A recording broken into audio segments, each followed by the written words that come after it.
Check this out. Heart attacks at record levels after pandemic. This is the Telegraph story, page 15. What do you mean heart attacks at record level after the pandemic? So what page is that on, Rob? 6. Page 6? Okay. Heart attacks at record level after the pandemic. Top of 6. There you go. Okay, thank you. Got it. There you go. So here we go. Record numbers of post-pandemic heart attacks, hospitalizations exceeded 84,000 cases in England for 2021, 2022, making a 7,000 case increase.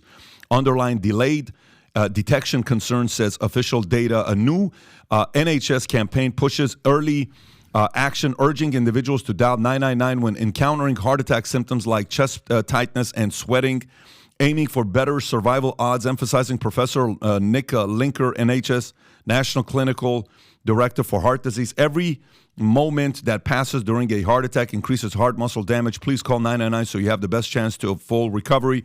A £250 million NHS funding boost for winter with plans for 900 extra beds seeks to address pandemic, including service disruptions and higher heart-related deaths, while heart charities emphasize the urgency of timely care. Okay, this is just in UK.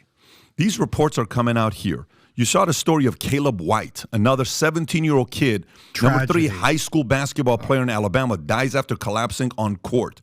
We just had LeBron's son went through that. Bronny, we were all looking forward to the day for him to play with his son. DeMar Hamlin. And the World Cup female soccer player from, I don't know, Colombia or something, collapsed twice. How many people on the news, they're doing the news and the Passing lady drops, out. comedians dropping, political. So now, we don't know what it is. We want to know what it is. But what we do know, what's happened the last 3 years, people trust Big Pharma less, people trust the governments, governments plural, worldwide. Everywhere. Governments less, people trust World Health Organization less, people trust NIH less, CDC less, all of these guys less. And all people are saying is, listen, I'm sick and tired of just being seen as the sicker I am, the more money you make off of me. The more hospital beds are filled, the more money you make off of me. Yep. Empty beds don't make hospitals money. We need hospitals to be full to make the hospital money. When you start looking at it from this angle, rather than the incentive being healthier you are, the better you do. A couple years ago, an insurance company came up to us that had a program called Vitality. Okay, I don't know if you remember this, Tom, or not. Vitality. I think it was Hancock. Oh, yeah. Yeah, Hancock is who was a good memory. So Hancock, you know what their product was? Yeah, I remember that. We'll sell you an insurance policy, and if you wear this Fitbit year-round, and the Fitbit reports back to our insurance company that you're moving your body and exercising, your cost of insurance is going to decline every quarter or so. What a product. You're incentivizing people to not need their life insurance policy. Let me say that again. You're incentivizing. The insurance company is flat out telling you, listen, man, I want you to live longer, okay? Please exercise so you can live longer so I don't have to pay you the death benefit in case you die. And if you keep exercising and moving your body, I will charge you less for the insurance policy. That's what you call compassionate capitalism, where you're using it in a way to say, listen, let's keep hospitals emptier. I'm going to give, a certain incentive for keeping people healthier. You don't hear governors or presidents talking about, guys, start reading some business books. Start exercising. Stop eating at some of these places that's fast food. You don't hear those conversations.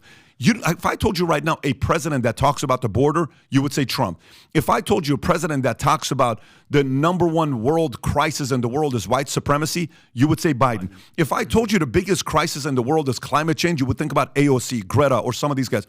But if I told you, name me one political leader that talks about go read some damn books, go exercise, take care of your health, stop eating shitty food, you can't think about a candidate. Nope. You can't. Nope. Well, This is the incentive program. So going back to the enemy is real, but I think the other side, skeptical people are like, listen, man, it's about time we go address these guys. Well, I'll just say one thing. I can think of a candidate, and that would be RFK.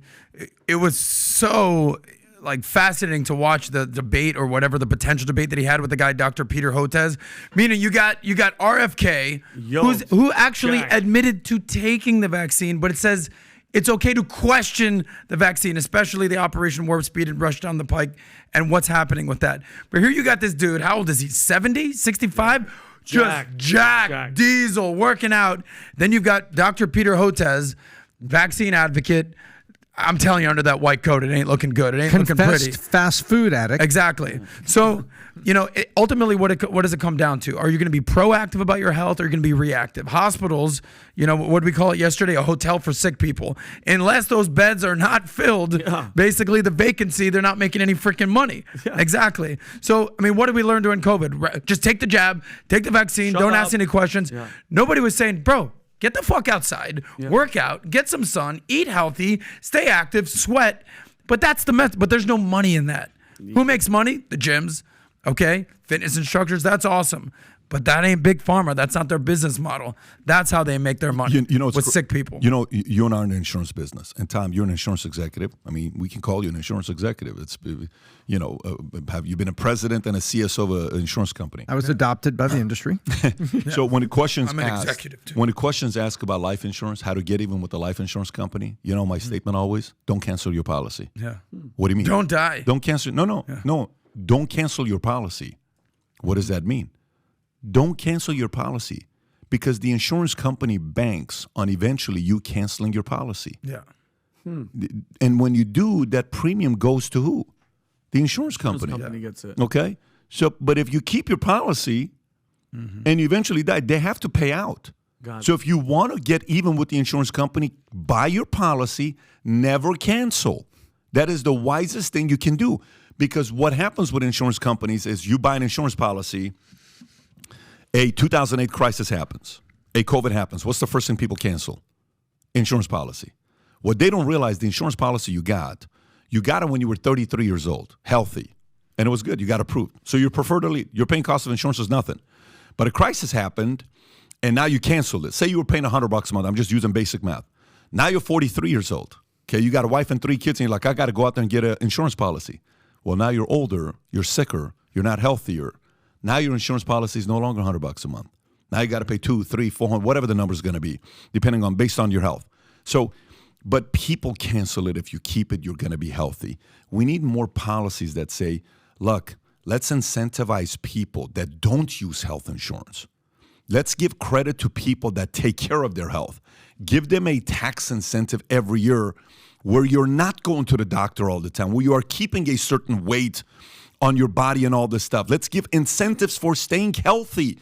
If we could do that, we have a better society. We can easily increase our life expectancy. We can easily increase our lifestyle. We can do those types of things. But those types of policies don't make money. Exactly. And Pat, it's funny you say that because, being a veteran just like I got my car insurance through USAA, and they have this thing that you could add. It's called Safe Pilot. So the app is tracking no matter if you're driving, Pat, and you pick up your phone, it docks you. If you're talking like this, if you're on speaker. So now I'm trained now to where I'm like, if it ain't important, I'm not on my phone, 30% I get discount per month because I'm not on my phone talking, driving, and being unsafe. Ultimately, you're talking about rewarding people who 100%. Are driving safe or being healthy. And doing all that. And obviously, I won't go here, but obviously I can talk for days about people canceling their life insurance policies. That's my business model. But especially if in your 30s, 40s, 50s, even 60s, keep that policy. As you get older, it gets way more expensive, especially if you're trying to qualify for insurance. So if you like this clip and you want to watch another one, click right here. And if you want to watch the entire podcast,